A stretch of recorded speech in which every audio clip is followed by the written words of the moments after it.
Hello, everyone. It is January 20th, and today we are discussing recent political developments in Vietnam following the conclusion of the 14th National Party Congress. I'm Kalpana, working as an analyst at APAC Assistance, and joining me today is our Information Director, Raga, who will be sharing insights and analysis on the implications of the Congress. The Congress took place from January 20th to January 23rd, and it ended with the re election of Tolam as the General Secretary. To provide some context, this is the most powerful position in the country, and this also confirms his leadership for both the party and the state for the next 5 years. What is especially notable about his background to understand his leadership style is that Tolam is the first former Minister of Public Security to arise to take up this role in modern Vietnam. This clearly shows a shift towards growing influence of security agencies in national leadership. After the Congress, he very interestingly set out ambitious long term goals, such as making Vietnam an upper middle income economy by 2030 and a fully developed high income country by 2045. He has also announced a rather bold target of keeping economic growth at around 10% a year, which is well above most expert forecasts. If this is achieved by his administration, this would significantly change Vietnam's growth path. However, it is just as important to look at how the Congress was run and how these decisions were made. So, the Congress was held entirely behind closed doors, and the information was released through a tightly controlled process wherein leadership voting was also completed very quickly with nearly unanimous results. This means either that there is a strong agreement among the party elites for Tola, or it is a highly centralized power structure which took place in the Congress.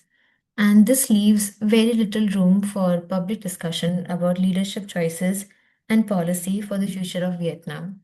Raga, in light of this, what do you think is the significance of Tolam's re-election at this Congress, and how should we understand his previous administration, and what does this continuity under his leadership signal for Vietnam's political trajectory?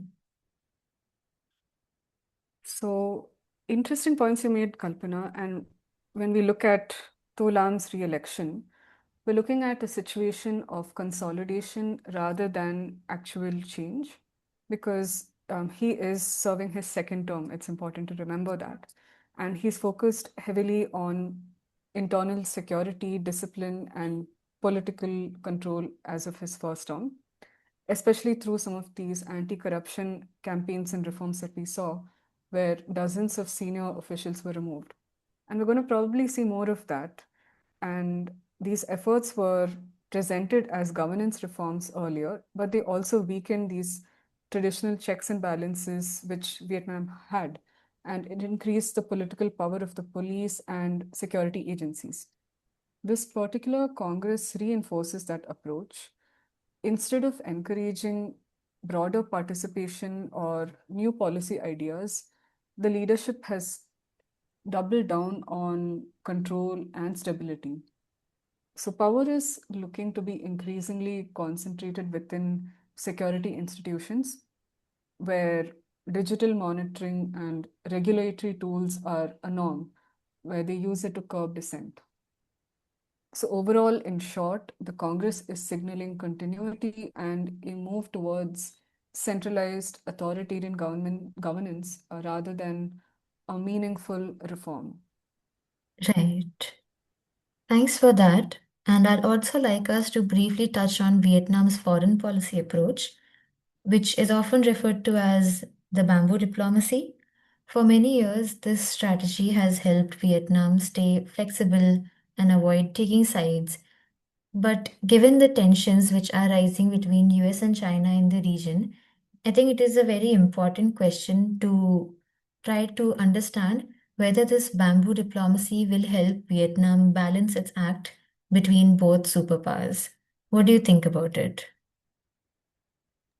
When we look at bamboo diplomacy, it was shaped for a different world. It was shaped for a less polarized environment.